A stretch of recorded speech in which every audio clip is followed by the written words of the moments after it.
So how's it going, guys?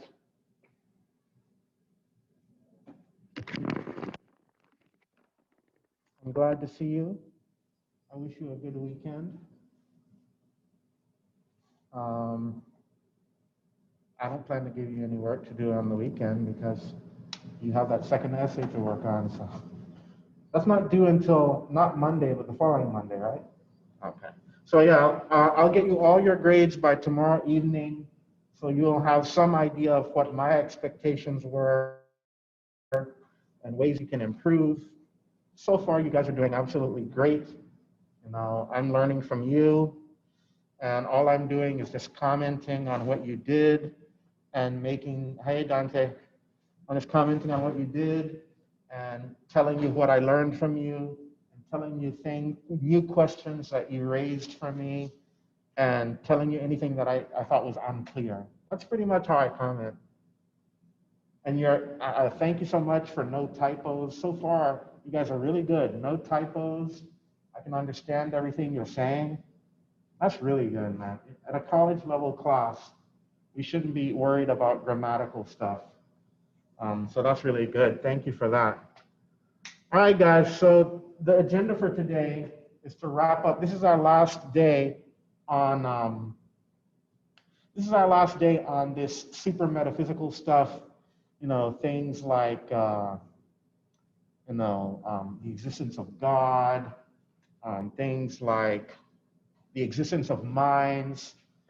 Next week, we're going to move into stuff that's still metaphysical, but it's going to be more free will stuff.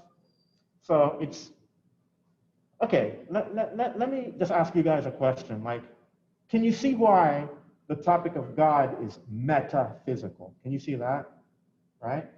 God is not physical, right? I mean, some religions treat him like a body, but for the most part, God is a soul or a spirit, right? So he doesn't appear, or he appears under limited conditions. Maybe Jesus was God for a while, but not forever, right? So the reason why God is a metaphysical topic is because he's more than the physical. He's beyond the physical. Meta means beyond. So that's why God comes under the topic of metaphysics. Now, mind, once again, is the same, right? Mind, if you look over at your classmate, under certain theories of mind, you don't see the mind, right? So it's metaphysical because, once again, it's beyond the physical, okay? It's not quite clear whether or not you can see the mind, so you can't study it the way science does. Now that's something left to philosophers to either speculate about or argue for. So here you use argument for speculation. You can't use scientific instruments the same way you can with physics and chemistry. So what we're going to do today, guys, we've really gotten into Descartes and things like that. Just so you know, Aristotle and Plato also have very developed understandings of the mind. Very, very good. But I wanted to expose you to the founder of modern philosophy so that I could expose you to these issues of self-reliance. Remember self-reliance? And the issues of subjectivity. Because those are things that really characterize the age we live in. We try to figure things out as much as possible using our own intellectual and cognitive resources. And we also have a huge problem getting out of our subjectivity to see the world or the external world the way it really is. But now, the project now is to tie up all the loose ends and to show you the whole spectrum from materialism to idealism, all the moves in between, all the different theories, and why they all have problems, okay?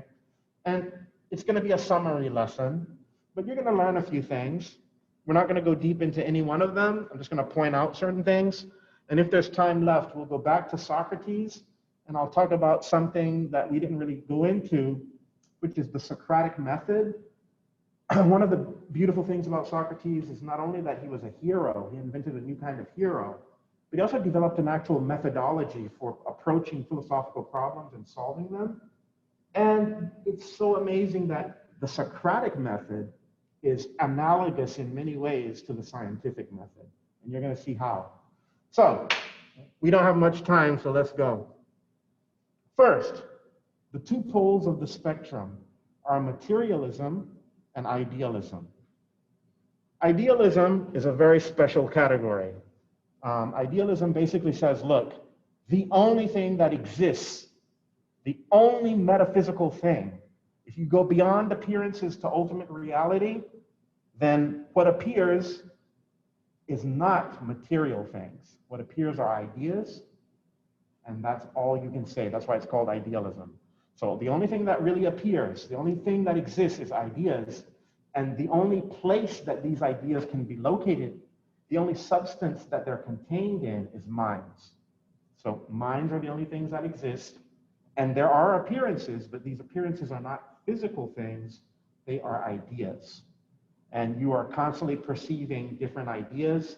Some of these ideas are simple, like on a cloudless day, the whole sky looks blue, so you're just perceiving blue. So that's an example of a very simple idea. Some of the ideas are complex, like an apple. There's the color, the shape, all of those are different ideas. The taste, the smell, you got it? That's a complex idea. See that? Complex in the sense that there's many ideas that typically go together. We think that the apple is something physical, but really it's not to the idealist. It's just a complex idea that is consistent over time. All right, that's it. That's idealism, guys. Now, in terms of problems with it, why would someone say, there's something wrong with idealism? I think it has to do with the fact that if you say the only things that exist are minds, then these things that we call laws of nature, like laws of motion or kinetics or things like that, it becomes hard to understand how to interpret those laws if they are not characterizing a physical entity or a physical being. Because now, if you see some regular activity in some idea, well, I guess in theory, you're now describing the activities and the laws of the mind. But because you're ultimately talking about something you can't even see, you can only see you can only see its ideas, or you can only see the mind reflected in its ideas. It remains too metaphysical. You know what I mean? It's too metaphysical for you to reliably say that the laws of nature that you're studying are not just studies of physical objects, but they are studies of something beyond the appearance. I mean, if you say that F equals ma, or inertia, or for every action there's a reaction, if you say those laws are not the laws of physical things, but they're the laws of a mind, I mean, you can make that statement, but how do you interpret that? So I think you can see what I'm saying, right? Ideas now would be behaving according to certain laws. Ideas would have regular lawful behaviors. And how you would ascribe that to the substance called mind and its activity, that would be a very big project, you know? So that's idealism. And then far at the other end, we have materialism. Materialism is the exact opposite. It says, there are no minds and there are no ideas, there are no perceptions in that sense. What there are physical things, and that's the only thing that exists. Matter is the only substance. For the idealist, mind is the only substance. For the materialist, matter is the only substance. Now, Descartes, let's start with Descartes. So we're going to get back to the materialist and all the problems with materialism and other theories. Let's go back to Descartes just for a second. Because as I said, Descartes was a Catholic, he was very religious, and obviously he believed in the existence of the soul. And remember, I told you that he was a dualist. He believed that there are two substances, minds and matter, but we are more one than the other. And he has a reason for identifying us more with one than the other, and it's related to our religion. If he identified us with the body, what implications would that have for an afterlife? There would be none, exactly, and that's a problem for his religion, right? So of course he's going to figure out some way to contrive and artificially manufacture an argument to support the idea that we're more essentially a soul. Now, I say that to be funny. Of course, I think he's genuine. I think he's a real Catholic. I think he's also genuinely making arguments. But you have to wonder, you know. Remember Anselm? Anselm says, I don't understand in order to have faith. I have faith in order to understand. And maybe that's noble and very good, but it raises conflicts of interest. You know what I mean? Like if you're having faith so that you can understand, well, maybe you've already decided what the conclusion is, and now all your intellectual efforts are just supporting your convictions. You see what I'm saying? So I don't know if that's as authentic or genuine as someone who's doing an independent inquiry into it. No agenda, no faith. Let's test and see whatever happens. We'll follow wherever it goes. You know what I mean? So Descartes is also, you know, he's a Catholic and everything, but he's creating that aura of independence, that self-reliance. And as I told you, that got him in trouble. I mean, not the same way that Giordano Bruno got in trouble or Galileo. They almost lost their lives. Giordano Bruno did lose his life. But Descartes was okay, especially because he was in Holland, which is very tolerant. So he was fine personally, but his book got banned. All right. So why do I bring up Descartes? Well, Descartes is not a materialist, right? Descartes is not a materialist, and he attacks materialism. Remember, I gave you two arguments where he attacked materialism. One was a conceivability argument. Can I conceive myself as just a body? No. Can I conceive myself without a mind? No. So I'm more essentially mind than body. So I can't even conceive just being a body. Therefore, materialism is wrong. You see that? If I can't conceive it, it implies it's metaphysically impossible. And if it's metaphysically impossible, then I'm not essentially body. The divisibility argument said, well, if two things are the same, then they must have the same properties. So if bodies are minds and minds are bodies, whatever property the body has, the mind must have too. But you can divide bodies. You can't divide minds. They're not the types of things that can be divided. So clearly minds and bodies are not the same. So he has to abandon the idea that we're bodies. All right. So before we get into materialism, those are his arguments against why we can't be mere matter. Now, he says we're two different substances, all right? One of these is matter. The other is mind. Now, he's a dualist, right? He says we're two things at the same time. Now, he's going to have a challenge that's going to come up from this, all right? The challenge is, in regular, everyday life, what do we see with the problem of other minds? In regular, everyday life, I have an experience of having certain thoughts that immediately cause certain effects. I can think of raising my hand, and my hand raises, right? So that implies that my mind can influence or cause things to happen in my body, right? See that? My mind can influence my body, and the reverse can also happen. I can look at something, and then the rays of light from that thing can hit my retina, go through my optical nerves, get processed by my brain, and so bodies can influence minds. You see that? So minds can influence bodies, bodies can influence minds. Now, this is going to turn out to be a big problem for Descartes. Why? Because of something known as the problem of interaction. Because the substance we're dealing with when we talk about matter is like this. It has a shape, a size, a color, a location, right? Now, the conditions under which you can interact with this are determined by the kind of thing it is. So if you are going to interact with this, you better have the capacity to contact it.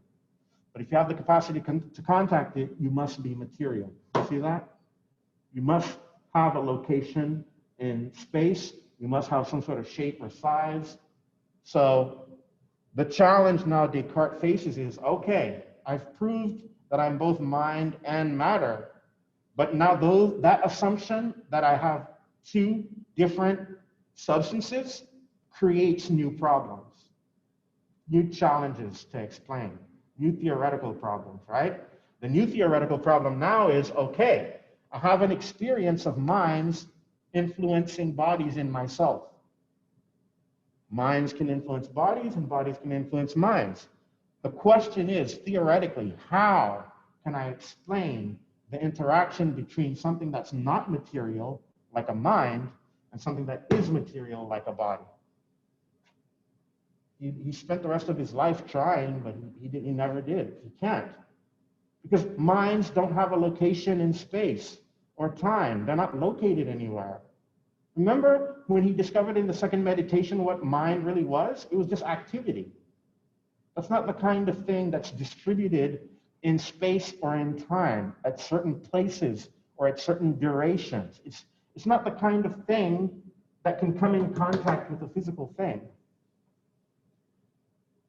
So we have a problem. He cannot explain how a mental, non-material thing and a material, physical thing can interact. And that is called the problem of interaction. No one has ever solved it.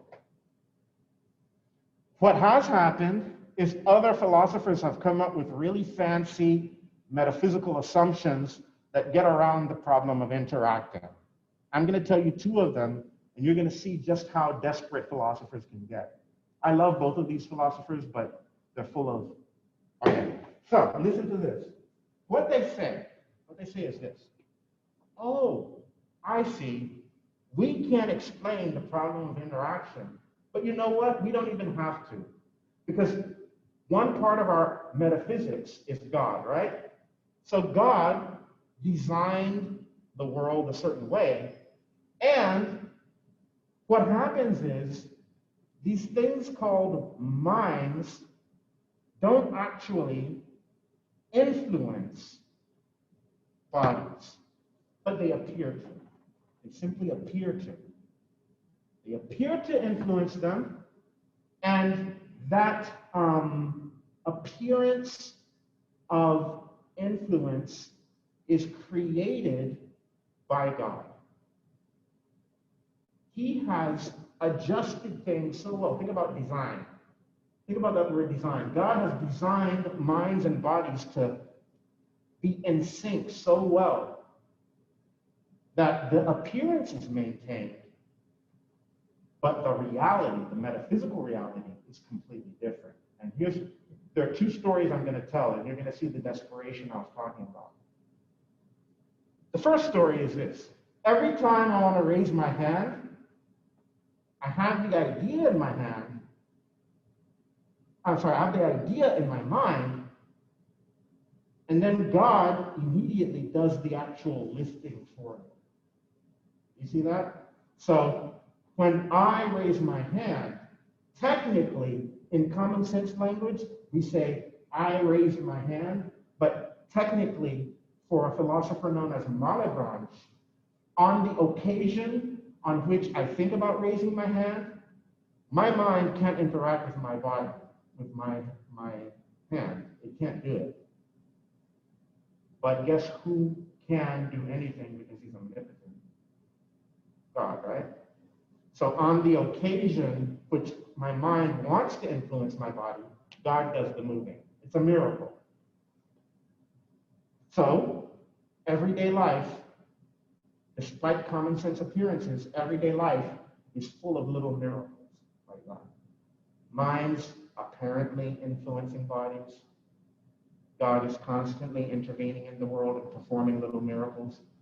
And it's on the occasion when a mind wants to influence the body that God intervenes. And so this type of theory is called occasionalism. On the occasion mind wants to influence body, God does the actual miracle of moving the body. Right? Isn't that desperation? You can't explain it using mind and physics. You can't explain it using matter and mind, psychology and physics. You can't do it. So you invoke something even more mysterious than matter and mind, right? You invoke a great mind, the greatest metaphysical mind possible. And you rely on his mysterious omnipotence to do all the work. This is why I really think a lot of scientists get fed up with metaphysics, right? You can begin to see, right? This is what you call explaining. No, you're appealing to something even more mysterious than mind. Oh, matter is already mysterious, right? Matter itself is mysterious to a quantum mechanic scientist, right? A physicist. Mind is completely mysterious, even for psychologists. And yet you're going to invoke a mind that's even more metaphysical than a normal human mind. So that first theory is going to be called occasionalism. And that's by Malebranche. The second one is going to be called the pre-established harmony. And this is by our good old friend Leibniz. Leibniz says, look, we can't have God coming into the world and doing little miracles all the time. That's kind of beneath his dignity. He can't be intervening in the world all the time. There were a group of religious people called deists. And what a deist is, they believe in God, but they don't believe he intervenes in the world. They believe that he's so perfect and he designs things so well that from the beginning, he did it perfectly, then he withdrew from the universe. So everything happens naturally. I think Leibniz is kind of like that. He's saying, look, it's beneath God's dignity to constantly be intervening, doing little miracles all the time, but it's not beneath his dignity to do one big miracle at the beginning of the universe. And what miracle is that? He created a pre-established harmony between all minds and all bodies. What does that mean? When the mind wants a hand to raise, God has already pre-programmed the hand to raise automatically. It's just synchrony. You see what's going on? So that's called the pre-established harmony. So pre-established harmony and occasionalism are two responses to the problem of interaction. And the two responses are called parallelism. Why are they called parallelism? Because mind and matter are not acting in series, one influencing another in series. Instead, they're just acting in parallel. When mind changes, then matter is automatically changing, but they're changing in parallel. They're not influencing each other. You see that? The change of mental state is just accompanied by a change, a corresponding change in a physical state. They don't interact. They appear to, but they don't. Does that make sense? Guys, I have to be honest with you. If you detect a lot of BS in some philosophy, you're not crazy. It's true. It is. Like, they're not really explaining anything. Unless you want to, if you want to defend that, I would love to hear your defense of it. I just don't think that qualifies as an explanation of the problem of interaction. The idea is an explanation is supposed to make things less mysterious, right? And more clear. But if you invoke God, I'm not against religion, but if you invoke God as an explanation, I don't think you've explained anything.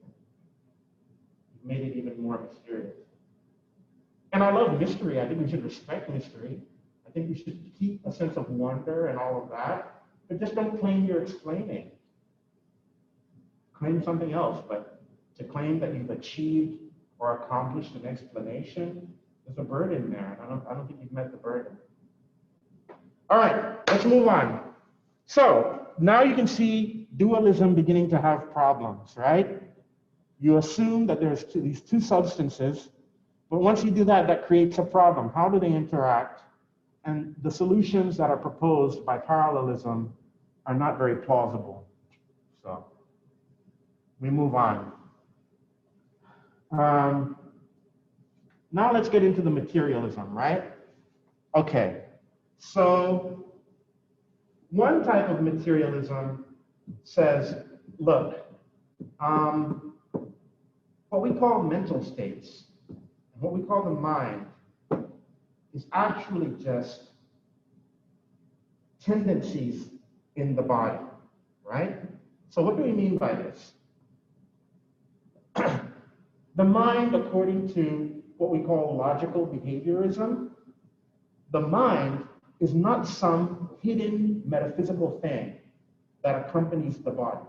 Because that's what dualism is, right? Dualism is there are two realities, one visible, one hidden, and they accompany one another. Changes in mental states are accompanied by changes in physical states. You see that? But one of them is hidden, one of them is occult, one of them is secret, one of them is metaphysical, and the other one is physical. Behaviorism says no. We're tired of all this spooky metaphysical stuff. And logical behaviorism begins last century when science becomes bold enough to say, if it isn't visible, it doesn't exist. This is now when people get fed up, right? They're like, you're talking about gods and occasionalism and pre-established harmonies, and you're doing all of that and you're not making any progress. Meanwhile, in chemistry, we have periodic tables. In physics, we're making all this progress. So a certain group of scientists get fed up, and that group of scientists influences a group of philosophers known as logical positivists. They're associated with the Vienna Circle in Austria. So there's a group of philosophers who take inspiration from science and physics and chemistry, and they lay down new laws for what counts as sense and what counts as nonsense. You know what I mean? Because they're tired. They're tired of the nonsense of metaphysics. So let's go then. How are you going to explain a mind from a purely physical basis? Well, one thing you might do is what the logical behaviorists did. They said, look, yes, in some sense we do have minds, we have mental states, we have beliefs, we have desires, we have thoughts, we have feelings. They're not denying that those things exist, but they're just saying those things are reducible to behaviors of the body, dispositions of the body, tendencies of the body. Here's how it would go. It would go something like this. Hey, I think that Dante is in the mental state of being thirsty. Now, why do I think that? From a purely appearance-based, physics-based account, how can I account for the fact that he is in the mental state of being thirsty? Well, you can commit yourself to only things that are observable. And a remarkable thing happens. Yeah, remember what we saw with Bertrand Russell? On certain occasions, when you are in certain mental states, you tend to show certain external bodily behaviors. So when you observe Dante, you can say, oh man, he said, I am thirsty. He said, I haven't had a drink of water in like all day. Now, those behaviors or dispositions or tendencies of the body, for the logical behaviorists, that is the mind. It's not some spooky thing. It's not some separate substance. Those behaviors are the mind. That's what the mind is. We're looking too hard. We're looking too hard for something that doesn't exist. We should come back and just pay attention to the behaviors of the body. And according to the logical behaviorists, if we understand the body properly, then if we understand it in the right way, then we will capture what the mind is. But it's not going to turn out to be another thing separate from the body. It's going to be fully integrated into the body in terms of behaviors. And they're going to be regular behaviors too. Anytime someone feels thirsty, they are going to tend to show a dry mouth, or, you know what I mean? They're going to be observable sets of qualities that always accompany these mental states. So let's take a pause and look at how good this is, right? On the surface, this is great. Why is this great? A couple of reasons. First, this is a materialist theory. Logical behaviorism is a materialist theory. What does that mean? It doesn't assume anything spooky. It accounts for what we see purely in terms of physics. You know what I mean? So you can explain everything physically. Second, it's a reductive theory. It reduces the number of assumptions and the number of entities that we think exist. Instead of two substances, one which is spooky and metaphysical, now we only have one.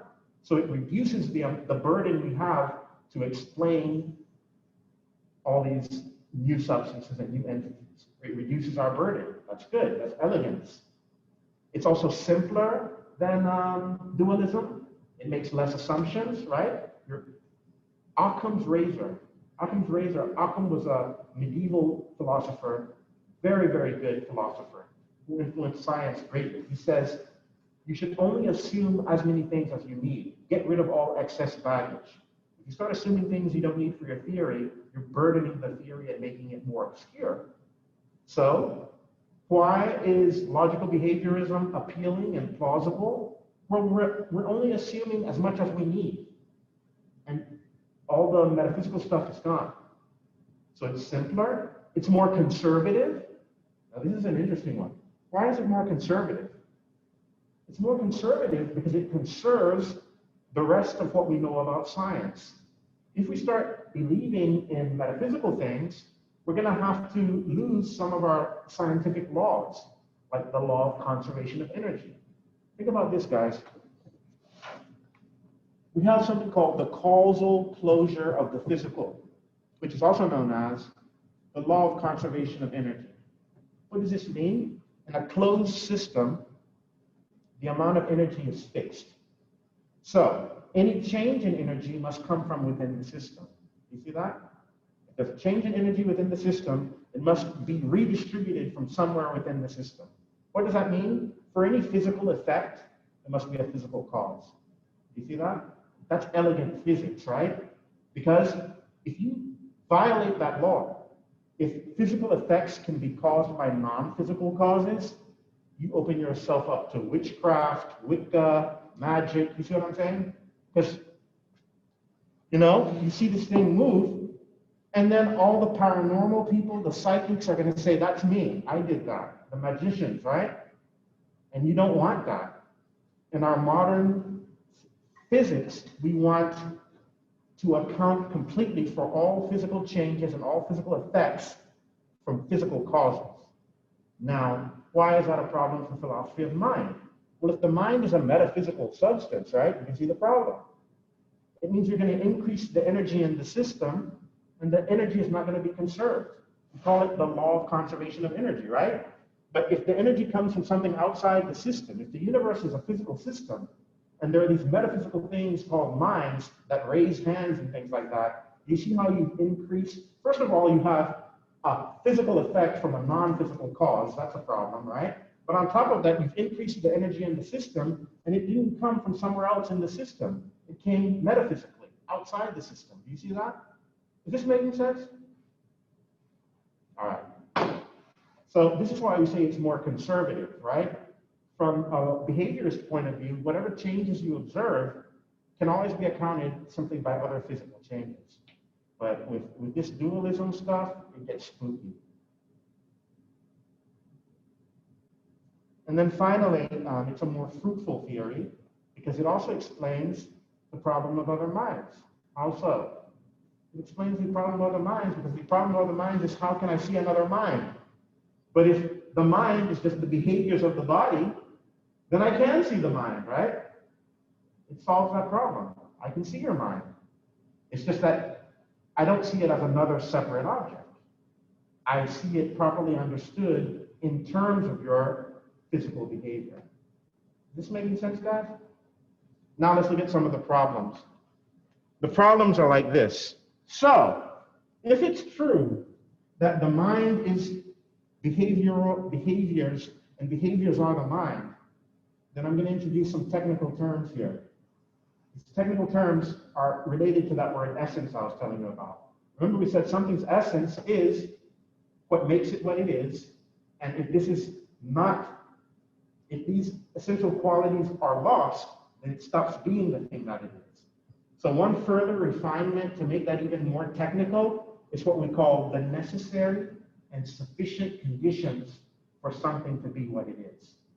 That is, what you're saying is, if I want to figure out something's essence, and I want to do it in a very technical and delicate way, what I have to figure out is, what are all the conditions that go into being that thing?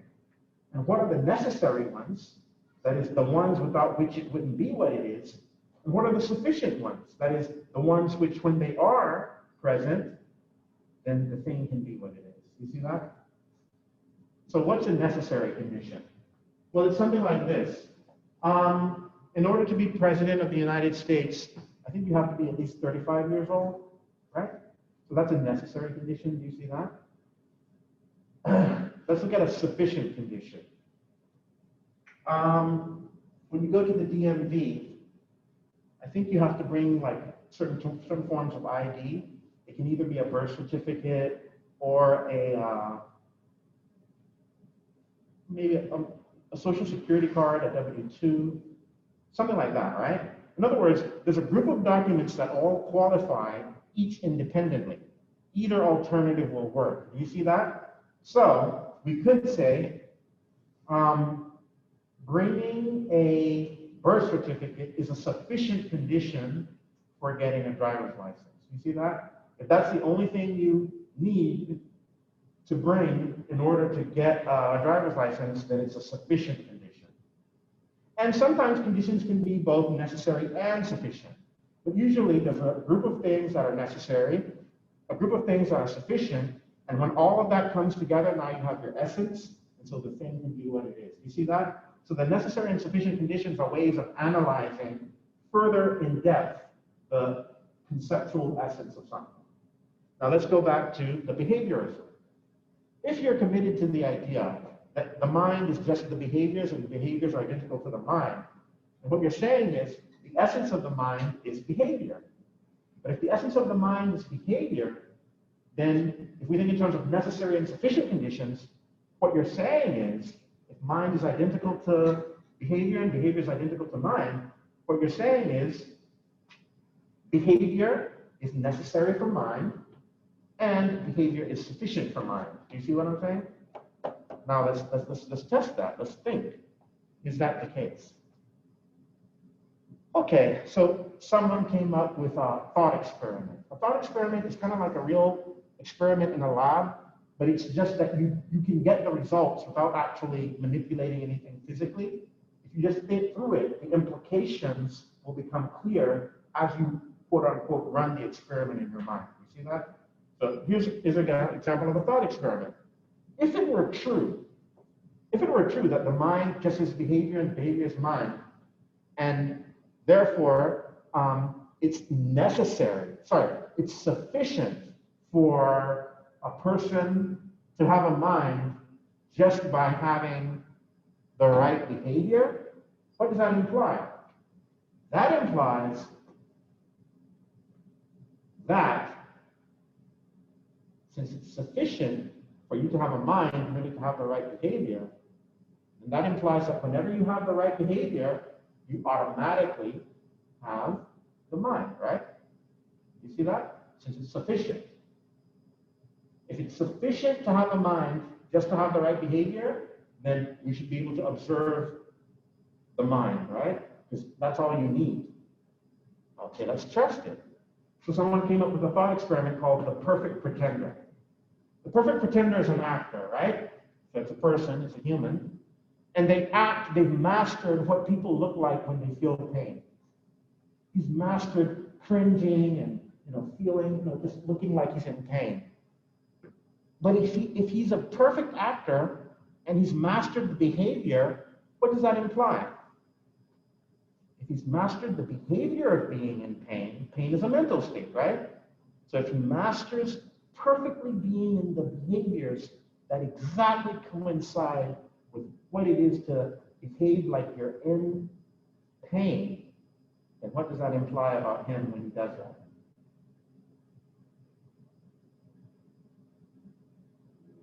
That he's actually in pain, right? Now run the experiment. Can a person, like Al Pacino or something, right? A really good actor, can they master the art of pretending like they're in pain perfectly and yet still not actually feeling pain? That's the experiment. And most people would say, of course you can act like you are in pain and not actually be in pain. Of course.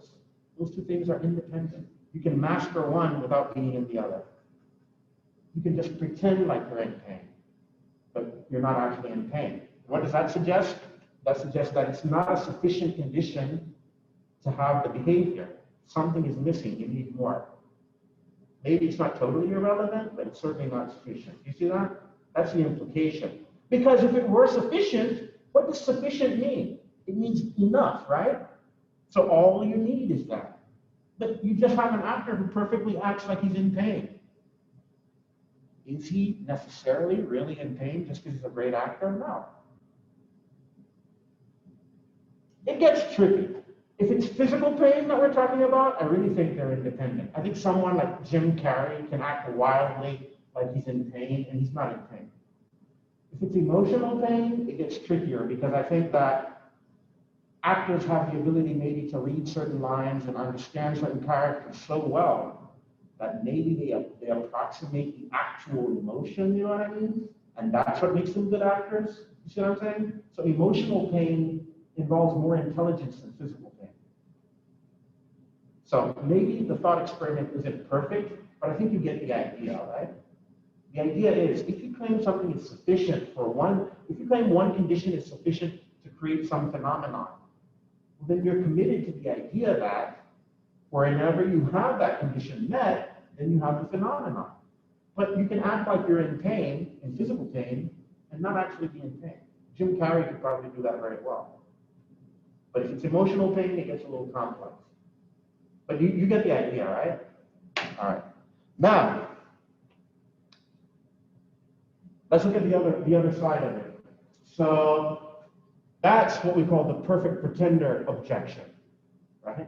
You can object to this idea of behaviorism by saying, look, we can invent a thought experiment called the perfect pretender. He pretends perfectly as if he's in pain, but he's really not. That doesn't imply he's feeling pain. He probably isn't feeling pain. So it's not sufficient to produce the mental state of pain just by producing, producing that condition of perfect pretending, perfect behavior. Now, let's look at the other aspect of this. We've looked at sufficiency. Now let's look at necessity. Yeah, so if something's essence if the essence to be in a mental state is to have a certain behavior, then that also applies that not only is it sufficient, it's also necessary. The behavior is necessary in order for you to have the mental state. Well, what does that imply? If one thing is necessary for the other, then that means the absence of the necessary condition implies the absence of the phenomenon, right? Now let's look at that. Can we think of a scenario where someone is in pain and they're not showing the behavior? Absolutely. That's like what a Spartan is or a Stoic, right? These are people who have hardened themselves to show no emotion. So they're in a mental state. They're experiencing the qualitative feel of what it's like to be in pain. But the behavior is missing. So once again, behaviorists will be, it's a problem for the behaviorist because the behaviorist thinks that it's necessary to have a certain behavior to be in the mental state. But clearly, if it's necessary, then that condition must be present. But a pure Spartan, a perfect Spartan, is someone who doesn't even flinch or wince or cringe when you're twisting his arm off. He's a perfect Spartan. Do you see the point? Okay. So that's one of the challenges to, that's one of the big challenges to that is, when you analyze this behaviorism in terms of necessary and sufficient conditions, it just doesn't live up, guys. It fails. So let's move on. Another materialist theory is called the identity theory. This is going to seem more familiar. The mind and all mental states are not identical to the whole body, but to a part of the body, one specific part. Which one do you think I'm talking about? There's a whole new science dedicated to this part of the body. It emerged within the last 150 years. Lots of scans go on in this part of the body. PET scanners, MRIs, EEGs. You know what I'm talking about? The brain, excellent, yeah. So some people say, hey, it's not the whole body, the mind is just equal to the brain. They're identical. Mind equals brain, brain equals mind. Brain states are mental states are brain states. If you're in a state of pain, if you're in the mental state of pain, that's equal to some neurochemical pattern of activity, some electrochemical pattern of activity in certain networks of neurons in certain parts of your brain, but it's identical. And this, guys, seems charitable. This seems a bit more plausible than behaviorism because for a long time now, since neuroscience was born, we've associated different aspects of what it is to have a brain with mental states. And we've tightened that relationship. But I just want to highlight, we've tightened the relationship. What does that mean? There's a correlation between two variables. To tighten the relationship means there are patterns that recur. You see what I'm saying? That does not mean you've proved that they're identical. No. And that also does not mean you've proved that one causes the other. All that you know is that whenever we have this variable, we tend to also have this variable. You see that?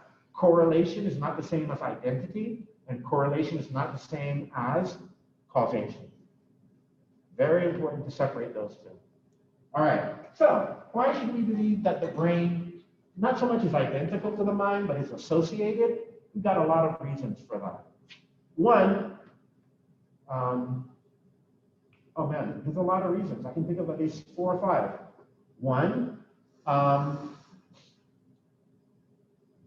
if you take images of the brain while engaged in certain mental activities or mental states, again, you'll have those correlations, right? So the activities of the brain tend to correlate well with certain patterns in imaging and CAT scans, MRI scans, EEGs. There's a correlation there, and it's pretty tight. So it seems like something is going on in the brain while the mind is active. And there's a pattern. Okay, take something else, chemical substances. Smoke a blunt, take some meth, do some crack. It's going to typically have an effect on you, even alcohol, even smoking, right? So those are chemical substances that you ingest in your system, and they produce mental effects. So once again, which part of the system are they really affecting? Your nervous system. And it's their activity there that's associated with the mind. Take something else, developmental biology. It seems like people who don't develop properly in certain areas of their brain, we tend to see certain deficiencies because of that. So people who are autistic or people who have Down syndrome, typically there's something wrong with certain structural parts of their brain. You see that? So once again, that suggests a very tight correlation. Whenever there's something going on in the mind, there's something going on in the body. Once again, if we look at an evolutionary level, the animals with the larger brains, or at least the larger brain to body ratio, tend to be more intelligent and show more complex behavior.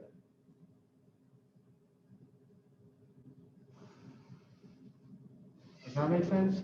So these are all suggestions. And then finally, if you injure the brain, like if you physically injure it, you'll cause typical deficits in certain ways, right? If you injure the front of the brain, you can change someone's personality and their ability to kind of engage in reasoning and things like that. If you injure other parts of the brain, it will affect language abilities. Other parts of the brain, vision. See that?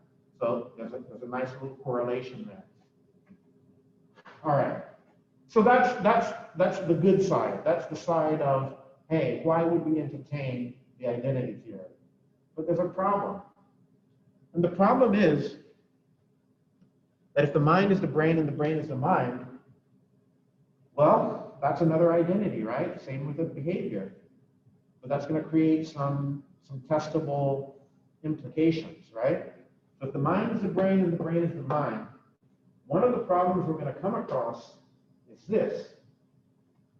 If the mind is the brain and the brain is the mind, then whatever can be known about one of them will automatically be known about the other, right? Because they're identical. But here's the thing, whether we take someone else, like how I look at you, or whether we take an animal like a bat, we're going to run into a problem. I can study objective things like brains all day long. But what would Descartes say? It's completely private and we can never truly discover it. It's what? Consciousness. It's subjectivity. That we can never, that's not something objective. So if mind is brain and brain is mind, whatever we know, everything we can know about one, if we know everything about one, well, since they're identical, everything we can know about this will also be true of this other thing. So if we can know everything there is to know about the brain, in theory, right? In theory, we should know everything there is to know about the bat's mind. But there's an aspect of the mind that we cannot reduce to objectivity, and that's its conscious experience. It's subjective. Only the bat knows what it's like to be the bat. And that's true of us with each other. That's a problem of other minds, right? So that's one big objection to the identity theory. There's another one as well. It's called the zombie experiment. It goes something like this. It's conceivable that all the people I've ever met other than me are zombies. Now, a zombie in philosophy is a very technical term. What it means is they don't have conscious experience. They behave, intelligence, they have. They behave very intelligently, they can fit in, they can behave just like a human being. So they're very intelligent, but they don't have consciousness, okay? So that's a zombie in philosophy, or in philosophy of mind. Now, I can conceive that everybody in this room, or everybody in this world, whatever you want to, whichever scale you want to keep, I can conceive that everybody is a zombie.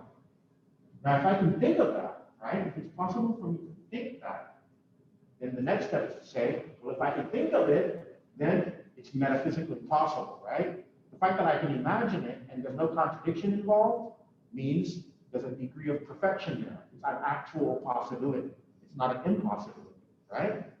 But if it's an actual possibility, if it's metaphysically possible for bodies to be independent of mind or independent of consciousness, then what does that suggest? That suggests that minds are not bodies. You see that? Because we've created a condition under which they're independent. You see the logic? If they were the same, it should be impossible, even in theory, even in an argument or a thought experiment. If they were truly the same, it should be impossible to pry them apart. You see that? But we just did. We said, look, I can think that all of my classmates or all of my students are nothing but zombies. There's no contradiction there. It's a real possibility.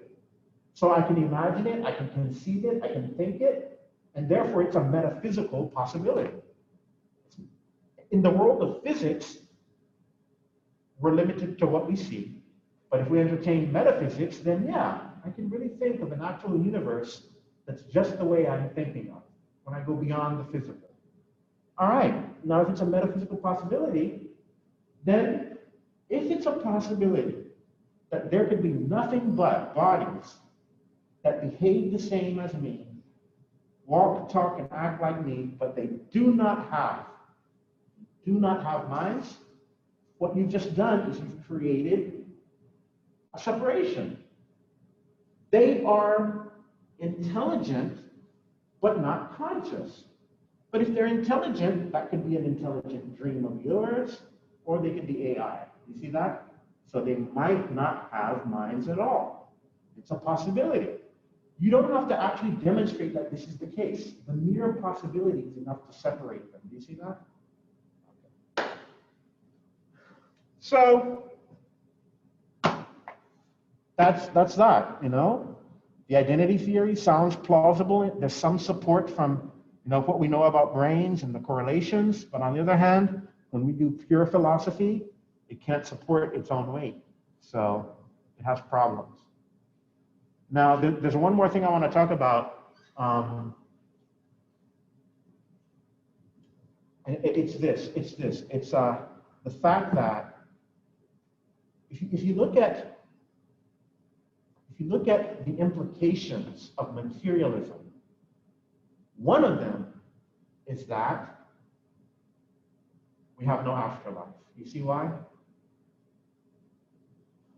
Because if to be you depends on the stuff you're made out of and how it's organized, then once that organization disintegrates and decays, you are no longer you, right?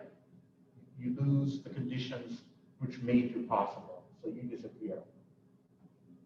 So there is no afterlife because there's no you to outlast that structure that supported you. Once that structure crumbles, once that functional organization crumbles, then you're gone. All right? So that's important. Materialism has deep implications about how long we're here and whether we survive. You know, they don't believe that the mind is independent of the body. They reduce the mind to the body, and that has implications. The other big implication is, if the mind is just equal to how matter is organized, then guess what?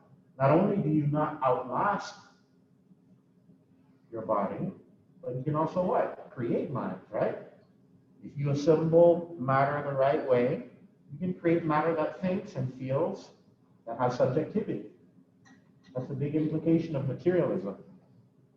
All right? So I just want to bring that up because it's very important. Last, I want us to do another experiment done by Leibniz. It's a thought experiment. And he says, imagine a machine that can think because of its function and structure.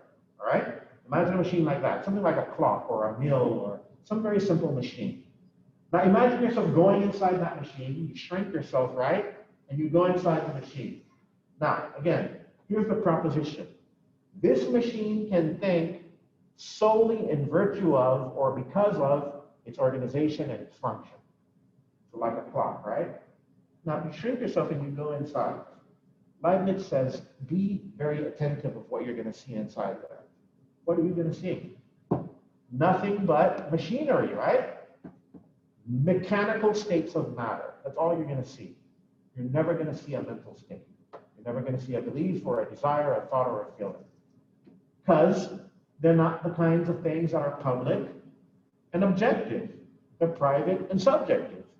So for him, that suggests that, yes, in the world of appearance or physics, it looks like there are these sophisticated, intelligent animals or machines that can think. But once you do that thought experiment, you have to dissociate the machine from the actual thinking. And Descartes' I think, Descartes' cogito, I think, therefore I am, when he discovered that he's a thinking thing, whatever that thinking thing is, according to Leibniz, it must be something completely simple. And by simple, he means it has no parts at all.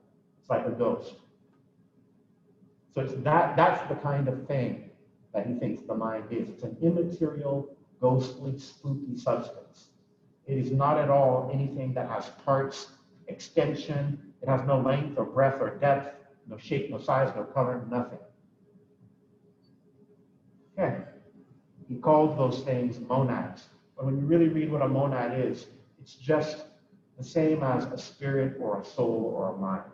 It's a sophisticated name for a very old idea. It's just spirits. So again, in this new scientific world of ours, we're very uncomfortable with the idea that there are spirits and souls out there. Because once again, how are you going to handle Wicca? How are you going to handle witchcraft? How are you going to handle the paranormal, the psychics, the clairvoyance? Guys, think about this, right? Remember last class I was talking about the implications of what metaphysics is? One implication of metaphysics is what? Well, if the metaphysical is just the non-physical, then hey, even you cannot be represented, right? You might be this thing that's so sublime and so mysterious that your personal identity is distributed throughout history and into the future. You've incarnated an infinite number of times, and you're going to reincarnate another infinite number of times. I'm not making this up. This is Hinduism, right? This is Hinduism, classical Hinduism. Buddhism is a bit different in that it opens a possibility of escape from that, called nirvana. But for Hindus, you're just going to keep on evolving, incarnating forever. So be mindful of that when we talk about metaphysics, it has deep implications about where your imagination can go. It doesn't prove any of those metaphysical propositions, but it opens the possibility. Science wants to say, it is impossible that there are spirits. It is impossible that there's a metaphysical world. Heaven doesn't exist, right? But science can't do that because those are pure possibilities. How do you eliminate a possibility? How do you eliminate the possibility that unicorns exist, right? How do you eliminate the possibility that there's a a flying spaghetti monster orbiting the world between Mars and, I don't know, Jupiter. How do you eliminate that possibility? How do I eliminate the possibility that all of you in your bedrooms have a big poster of Britney Spears? Do you see the burden I'm talking about? Science has a burden. It wants to get rid of all this spooky stuff, but it can't. All right? So what we call metaphysics creates a space. Metaphysics doesn't prove actualities, but it does open up possibilities. Now, the second thing I was going to say is, in addition to you being something unrepresentable the same way God is, right? Also, our relationship to each other can be very mysterious, right? Maybe there's a deep bond or connection between all of us. And that's where, again, psychic things like someone reading your mind, right? Some clairvoyant, some psychic, knowing some deep truths about your mind, your emotions, your feelings, reading your mind, reading your thoughts, right? And you can see why science wants to resist that as much as possible, because the world gets unpredictable once again. There's telekinesis. Someone can, like Superman, I guess, or whatever, make a book just move. Now, are we dealing with a magician? Are we dealing with a con man? What are we dealing with when we allow that kind of thing? All right? Credibility comes in, a big factor. You're not going to get published by talking about telekinesis or psychic abilities if you're a respected professional philosopher of science. See that? All right, guys. So we've talked about identity theory. So identity theory and logical behaviorism, those are two very classical materialist theories, right? Now, we're going to talk about functionalism, which is a non-materialist theory. Functionalism basically says this: it's not what you're made of that creates the mind, it's the function that creates the mind. Or let me be more precise. Whatever mental state you think you have, it's not the stuff you're made of that makes the mental state, rather it's the functions that the structure you're made of perform, the causal roles performed by that function. And within that context of that structure, that is what creates the mental states. So mental states basically have inputs and outputs. You see that? Inputs and outputs. So they perform a certain function, they convert one input to a certain output, so they perform a causal role. And some scientists say, you know what? This brain theory was onto something, but it was a bit limited. Yes, the brain performs certain functions, and that's what makes it be associated with a mind or identical to a mind, but they thought too broad, too narrowly. Any structure with the right organization and the right functions can reproduce a mind.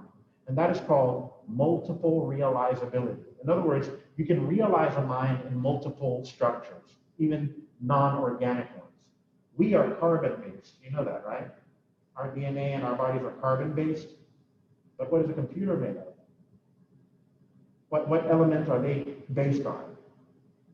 Silicon Valley, right? Silicon. In the periodic table, carbon is in the middle. It's a metalloid, and then silicon is also a metalloid. You have metals on the right, metals on the left, and non-metals on the right. In the middle, we have metalloids. And these metalloids have a bit of the properties of both. They have weird properties. So life is associated with one metalloid, carbon. It's very weird. And then silicon also, AI, is associated with a very weird metalloid that has interesting bonding properties, right? Now, here's where things get interesting. If we have multiple realizability, then what do we see in the brain? A network, right? A network between neurons. What do we see in computers? What's on the motherboard? A network, right? We have an intricate network. So it suggests the idea, people can behave intelligently and computers can behave intelligently. Both of them have a very sophisticated network. Each component of the network is performing a certain function. See where we're going? So functionalism is the idea that, hey, we have multiple realizability. Yes, the brain is a kind of mind, but it's not the only kind of mind. In fact, some philosophers might say We are a kind of machine that can think. But we're not the only kind of machine that can think. Many different machines can think. Right? So that philosophy, where it's not the material you're made of, but it's the functional organization, that philosophy is called functionalism. Okay? And functionalism basically says, well, if you have a system that's performing the right functions, then you will necessarily have certain mental states. So once again, we go back to necessary and sufficient conditions.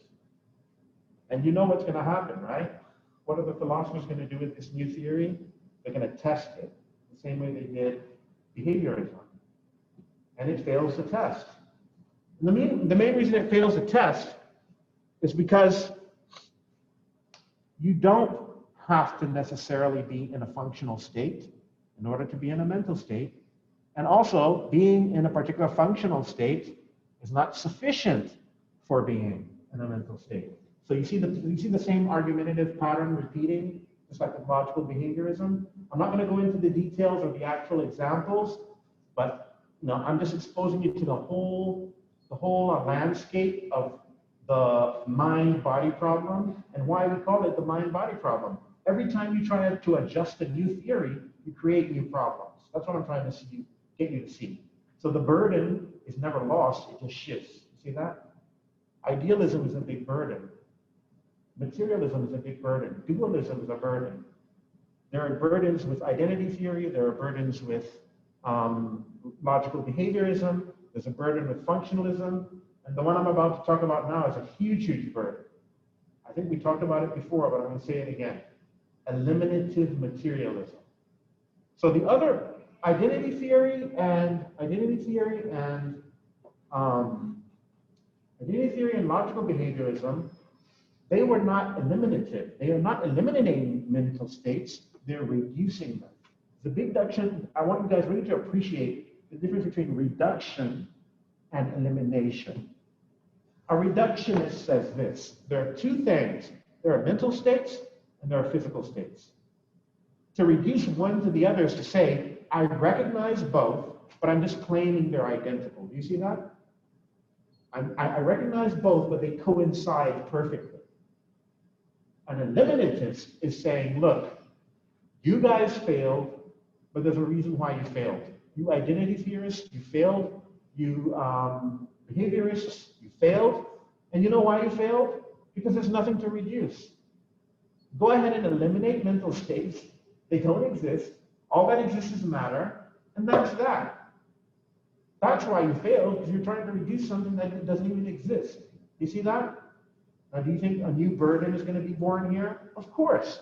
What's the new burden now? Okay, so beliefs don't exist, desires don't exist, thoughts don't exist, feelings don't exist, right? None of that exists. All that exists is mental states. This is now people who are so enamored with neuroscience, this new science, they think it can explain anything. And they have some reason, right? Because they're going to say things like this. These philosophers are called Paul and Patricia Churchland. They're both materialists. They married each other, and they both published books and articles supporting eliminative materialism. Their story is going to go something like this. You know what? When we were very ignorant, we believed in witchcraft. But then we came to realize there are no witches, right? All that there are maybe mentally unhealthy people, but there are no witches. So you see how we were deluded when we didn't know enough, and now we eliminated what we call witches. We eliminated that category. Let's try something else. Before, we used to think the heavens were these spheres that rotated. In Ptolemaic astronomy, they were spheres that rotated around the Earth as a center. Now we know that actually they're physical bodies. So again, we eliminated the music of the spheres, right? Once we got enlightened and we got enough data and we processed the data, we no longer recognize spheres or music of the spheres. Now we know there's a solar system, and we know there's much more beyond the solar system. Let's use another one. Phlogiston. Have you heard of phlogiston? It used to be thought that whenever something burns, you have the ash and you have the smoke, and phlogiston is released, right? They used to explain smoke as a kind of substance, a phlogiston. So the ash is left. This is combustion, right? Burning. This is how they explained it. Something called phlogiston. This is like from the 1700s, before Lavoisier or something like that. Phlogiston is released. So there's this mysterious substance that's supposed to explain what smoke is. But after we actually did the research on what combustion is, what burning is, it's the exact opposite. There is no phlogiston. We eliminated it. And what actually happens? Whenever something burns, it's not that something leaves, something is added. What's the name of the chemical element that's always added during combustion? Oxygen. Do you see how science can gain confidence, not only from current science, but also looking at the history of science? You can get gold, and you're like, man, if neuroscience matures, we won't believe in, beliefs and desires and all that, right? We won't believe in mental states. Maybe like witches, like phlogiston, like the music of the spheres, it'll just get eliminated. But what's the problem? If you're going to eliminate mental states, what are you going to eliminate also? Subjectivity, right? That's a burden. How in the world, even if the eliminativist is taking the history of science or the history of neuroscience and he's extrapolating forward, right? He's extrapolating forward in the future and saying, in the year 3000, we will no longer believe in mental states. Okay. You mean to tell me subjectivity will disappear? That's a first-person subjective experience. How will that go away? Or how will you explain it? Because remember, all that neuroscience says is, what is neuroscience? It's the science of neurons. That's it. It's nothing more than that.